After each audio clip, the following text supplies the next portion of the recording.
નમસ્કાર મિત્રો, દેશ અને દુનિયાના તાજા મોટા અને સૌથી ઉપયોગી ખેડૂત સમાચારોમાં તમામ સાથી મિત્રોનું હાર્દિક સ્વાગત છે। તો દોસ્તો, આજના સમાચારોની વાત કરવાની છે એ પહેલા તમને જણાવી દઈએ કે વિડીયોના અંત સુધી જોતા રહેજો।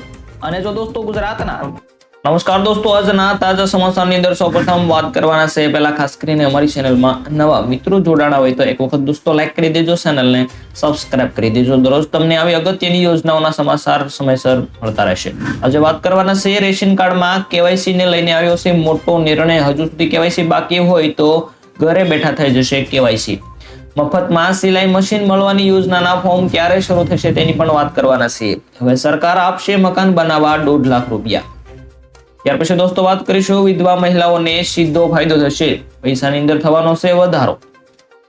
ટ્રેક્ટર ખરીદવા માટે 45,000 રૂપિયાની સહાય મળી શકે છે, કઈ રીતે અરજી કરવી તેની પણ માહિતી મેળવીશું। દોસ્તો 28 હોટલોને દારૂ વેચવાની મંજૂરી મળી છે, તો અમદાવાદની અંદર અને ગાંધીનગરમાં કેટલી હોટલોને મંજૂરી મળી તેની પણ વાત કરીશું। લોન માફીને લઈને મોટો નિર્ણય, 2 લાખ સુધીની લોન માફ થઈ શકે છે। 2 લાખ સુધીની લોન માફ થઈ શકે છે। ત્યાર પછી દોસ્તો જોવાના છે ચૂંટણી કાર્ડ અને આધાર કાર્ડ લિંક કરવાની મોટી પ્રોસેસ ટૂંક સમયની અંદર આવી રહી છે। હવે આધાર કાર્ડ સાથે ચૂંટણી કાર્ડને પણ લિંક કરવું પડશે। બેંક અકાઉન્ટની અંદર ક્યારે આવશે ખેડૂતોનો 20મો હપ્તો તેની પણ વાત કરવાના છે। તો દોસ્તો આ તમામ સમાચારો વિગતવાર જોતા પહેલા ખાસ કરીને અમારી ચેનલમાં નવા જોડાણ આવે તો એક લાઈક કરી દેજો, ચેનલને સબસ્ક્રાઇબ કરી દેજો। ખેડૂતોને લગતી યોજનાઓની માહિતી તમને દરરોજ સમયસર મળતી રહેશે। જોઈએ તમામ સમાચાર હવે વિગતવાર। સૌપ્રથમ દોસ્તો વાત કરીશું રેશન કાર્ડમાં ઈ કેવાયસી 2025 નો મોટો નિર્ણય। રેશન કાર્ડ ઈ કેવાયસી ન થયું હોય તો ચિંતા ન કરો, પોસ્ટમેન ઘરે બેઠા કરી આપશે કેવાયસી।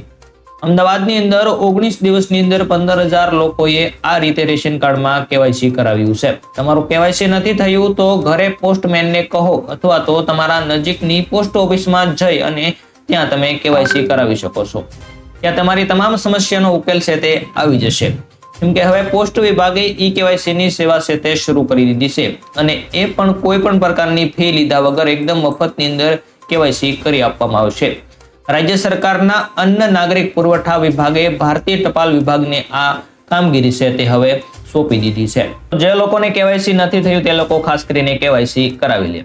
જોઈએ દોસ્તો ત્યાર પછી ફ્રીમાં સિલાઈ મશીન યોજના।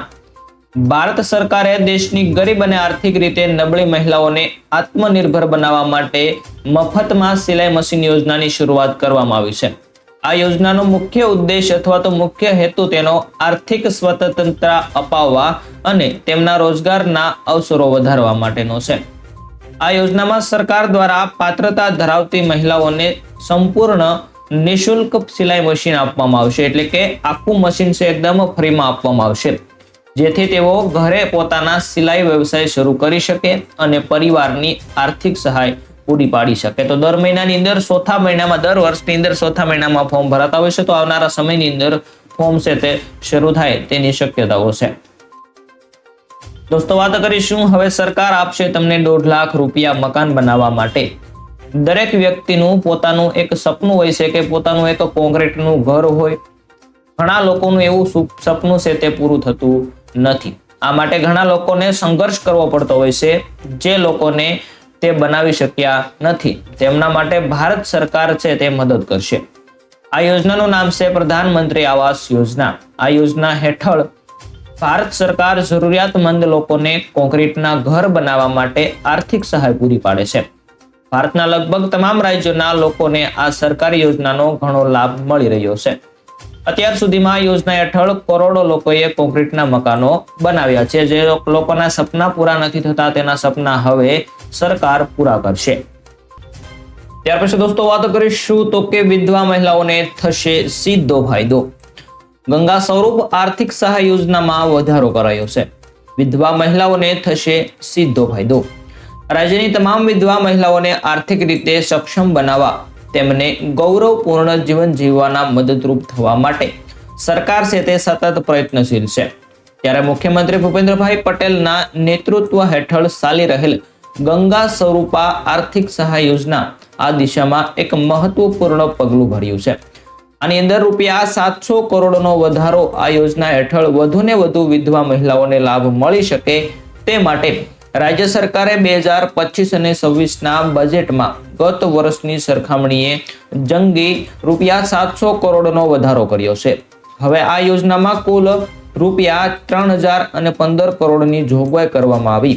2024-25માં પણ ગંગા સ્વરૂપ આર્થિક સહાય યોજના હેઠળ 16,49,000 થી વધુ વિધવા મહિલાઓએ ₹2164.67 કરોડથી વધુની આર્થિક સહાય ચૂકવવામાં આવી હતી. તો હવે વધુમાં વધુ તમામ લાભો છે તમામ વિધવા મહિલાઓને મળે તે માટે સરકાર છે તે પગલા લઈ રહી છે.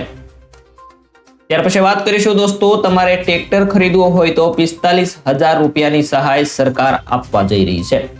ગુજરાત સરકારે ખેડૂતોના હિતને ધ્યાનમાં રાખીને વધુ એક મહત્વપૂર્ણ પગલું ભર્યું. આ યોજનાનો લાભ દોસ્તો તમે આ એક ખેડૂત પોર્ટલ પર ટ્રેક્ટર સબસિડી યોજના પર જઈને લઈ શકો છો. ગુજરાત ટ્રેક્ટર સહાય યોજના તેની જાહેરાત પણ કરી હતી, જે હેઠળ રાજ્યના 50,000 ખેડૂતોને ટ્રેક્ટર ખરીદી પર સબસિડી આપવામાં આવશે. આ યોજનાનો મુખ્ય હેતુ ખેડૂતોને આધુનિક કૃષિ તકનીકો અપનાવવા પ્રોત્સાહિત કરવાનો છે, જેનાથી ખેતીની કાર્યક્ષમતામાં વધારો થશે અને ખેડૂતોની આવકમાં પણ વધારો થશે. આ યોજના હેઠળ ખેડૂતોને ટ્રેક્ટરની કિંમતના 40% અથવા તો 45,000 બેમાંથી જે ઓછું હોય તે મુજબ સબસિડી આપવામાં આવશે. ગુજરાતના તમામ વર્ગના ખેડૂતો આ યોજનાનો લાભ છે તે લઈ શકશે. ત્યાર પછી દોસ્તો વાત કરીશું તો કે 28 હોટલોને દારૂ વેચવાની મંજૂરી મળી ચૂકી છે. અમદાવાદ અને ગાંધીનગરની અંદર 28 હોટલોને દારૂ વેચવાની મંજૂરી. ગુજરાત સરકારનું ગુજરાતમાં દારૂબંધી માત્ર નામ માત્ર છે. રાજ્યમાં દારૂ વેચાણની પરમિટ ધરાવતી હોટલોની સંખ્યામાં જંગી વધારો થયો છે. ગુજરાત રાજ્ય સરકારે વિધાનસભામાં પૂછાયેલા પ્રશ્નમાં લેખિત જવાબમાં જણાવ્યું કે અમદાવાદ શહેરની અંદર હાલમાં 20 અને ગાંધીનગર શહેરમાં 4 એવી હોટલો છે જે દારૂ વેચવાની પરવાનગી અપાઈ ચૂકી છે. આ સાથે જ ગ્રામીણ વિસ્તારની અંદર અમદાવાદની અંદર ટોટલ 2 અને ગાંધીનગરમાં 2 હોટલો પાસે પણ પરમિટ અપાઈ ચૂકી છે. તો ખાસ કરીને ગુજરાતની અંદર પણ દારૂ વેચવાની હોટલોને પરમિટ અથવા તો મંજૂરી મળી ચૂકી છે. ત્યાર પછી વાત કરીશું તો કે લોન માફીને લઈને આવ્યો મોટો નિર્ણય. ખેડૂતોના ₹2 લાખ સુધીની લોન માફ થઈ શકે છે. હાલમાં મંદી વચ્ચે ખેડૂતોની લોન માફીને સમગ્ર દેશમાં સૌથી વધુ ચર્ચિત વિષય બન્યો છે. તેવાની અંદર તેલંગાણામાં ખેડૂતોની લોન માફ કરવામાં આવી. તેલંગાણાના સીએમ રેવંત રેડ્ડીએ લોન માફી યોજનાની જાહેરાત કરી હતી.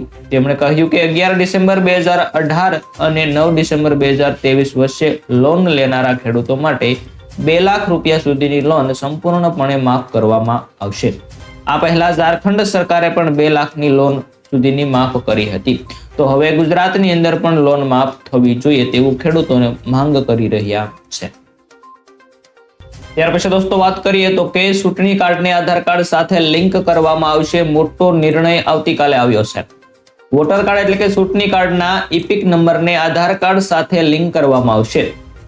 ચૂંટણી કાર્ડ પંચ અને ગૃહ મંત્રાલયની બેઠકમાં મોટો નિર્ણય. આગામી મહિનાઓમાં મતદાર ઓળખ કાર્ડને આધાર કાર્ડ સાથે લિંક કરવાની ઝુંબેશ વધુ તીવ્ર બનાવવામાં આવશે. ચૂંટણી પંચની કલમ છે 326 આરપી એક્ટ 1950 અને સુપ્રીમ કોર્ટનો નિર્ણય અનુસાર બંધારણીય દાયરામાં ઇપિકને આધાર નંબર સાથે લિંક કરવાની યોગ્ય કાર્યવાહી કરવામાં આવશે. આ સંદર્ભની અંદર આધાર કાર્ડ અને ચૂંટણી કાર્ડના નિષ્ણાંતો વચ્ચે ટેકનિકલ પરામર્શ ટૂંક સમયમાં શરૂ થશે. ચૂંટણી કમિશનરોને મુખ્ય ચૂંટણી કમિશનર જ્ઞાનેશ કુમાર નેતૃત્વની અંદર ચૂંટણી કમિશનર ડોક્ટર સુખબીરસિંહ સિંધુ અને ડોક્ટર વિવેક જોશી સાથે આજે કેન્દ્રીય ગૃહ સચિવ, કાયદા મંત્રાલયના સચિવ, ઇલેક્ટ્રોનિક્સ અને માહિતી ટેકનોલોજી મંત્રાલયના સચિવ, યુઆઈડીના સીઈઓ અને ચૂંટણી પંચના ટેકનિકલ વગેરે વાત થઈ હતી.